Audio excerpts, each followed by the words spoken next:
We are here in the goat now, guys.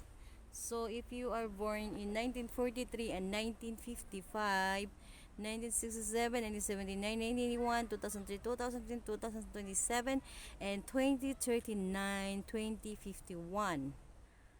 The year of the goat are the elegant and the highly accomplished in the arts. They are often shy, pessimistic, and puzzled about life. They are usually deeply religious, yet time by nature sometimes clumsy in speech. They are always passionate about what they believe in their abilities make money for them, and they are able to enjoy the material comforts than they like. They are wise, gentle, and compassionate and are compatible with rabbits, pigs, and horses. And that's the meaning of the goat. If you are born on the year of the goat, and then that's the meaning of you. Okay? And then we're going to the monkey, who is a monkey, guys. What is the meaning of the year of the monkey if you are born on 1944? 1956, 1968, 1980, and 1992, 2004, 2016, 2028, and 2040 or 2052.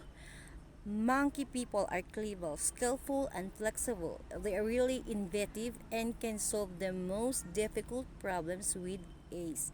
There are few fields in which they would not be successful, but they have a disconcerting habit of being too agreeable. They want to do things fast and are good at making decisions, having common sense. They have depth in desire for knowledge and have excellent memories. They're strong, wild, and they are most compatible with the dragon and rat. And that's the meaning of monkey.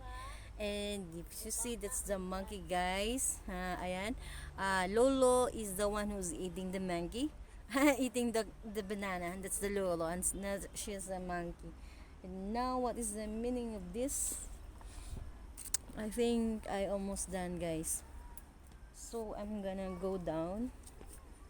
And this one is the rooster, guys. And so, that's the meaning of the rooster. So, I will read. And the meaning of the rooster, guys, is if you are born in 1945, 1957, 1969, 1981, 1993, 2005, 2017, 2029, 2041, 2053. Rooster people are deep thinkers and talented. They like to be busy and devoted by their capabilities. They are often a bit eccentric and might have difficult relationship with others. They always think they are right and usually are. They frequently are loners and timid. Emotions like their portion swing very high to very low. So they can selfish and too outspoken, but are always interesting and can be extremely brave. They are most compatible with ox, snake, and dragon. So that's the meaning of the rooster, guys. Ayan. So you should know your what year of you a rooster, or are you what is your year? Charit lang, English pa more. And then they are in the dog. This one is the dog one, guys. And they made also a statue of dog hair. Ayan, this is all. Ayan, so I will read here. Also, if you are born on 1946, 1958, 1970, 1982, 1994, 2006, 2018, 2030, 2042, 2054. Dog people possess the best traits of human natures. They have a deep sense of loyalty, are honest, and inspire other people's confidence because they can keep secrets. They are somewhat selfish, terribly stubborn, and eccentric, and they are little for wealth.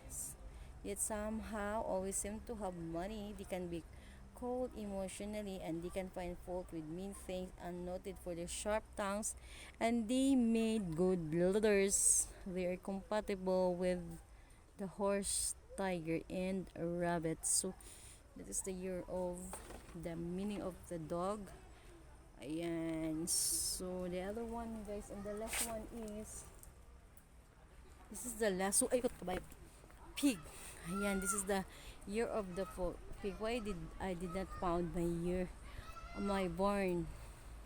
Ayan, what's the meaning of the pig, guys? So, if you are born in 1947, 1959, 1971, 1983, 1995, 2007, 2019, 2031, and 2043, 2055. So, this is the meaning, guys. Big people are, ayan, big people, oh my gosh. Pig people are chivalrous and gallant whatever they do. They do with all their strength. There is no left or right, and there is no retreat. They have tremendous fortitude and craft honesty. They don't make many friends, but they make them for life and are extremely loyal. They study a great deal and are generally informed. They are quick-tempered, yet they hate arguments and gurgling. They are kind to their loved ones and they are most compatible with rabbits and sheep. And that is the meaning of the year of the pig. And guys, I will tell you, this is the look of the botanical. They are making a statue here. The meaning of the statue, this one. So, did I read the tiger, guys? What is the meaning of the tiger? And this is the last one statue here that they made here.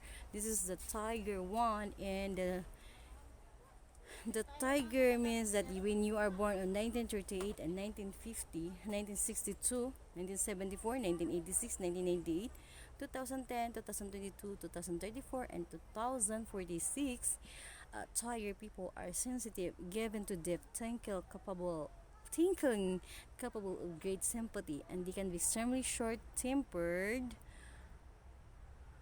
However, other people have great respect for them, but sometimes tiger people come into conflict with older people or this in authority of times. They cannot make up their minds, which results to a poor hasty decision.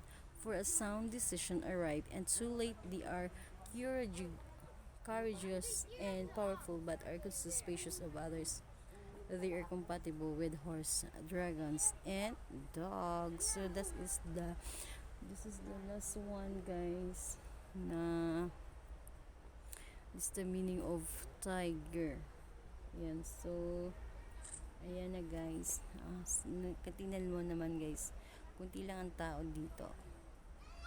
So if you see, guys, there are lots of people here around, and we were going to go there to I was sick a look. Ayan. So na naman, guys, ay pupunta tayo ngayon sa tunnel. So titingnan nyo muna, guys, yung mga ano dyan. Ayan yung yan.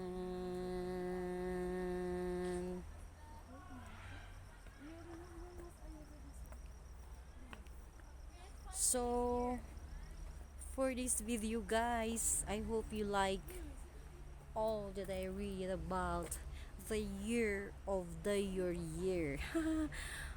Guys, this is not Americana, this is still Bisaya Kuday at saying, kung problema mo, ang dadagdagan ko.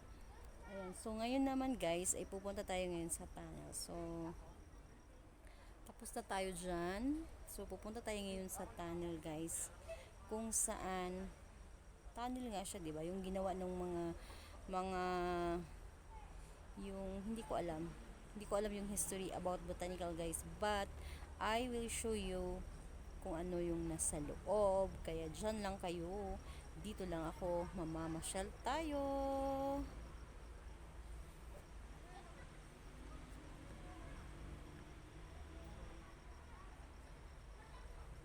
And let's go.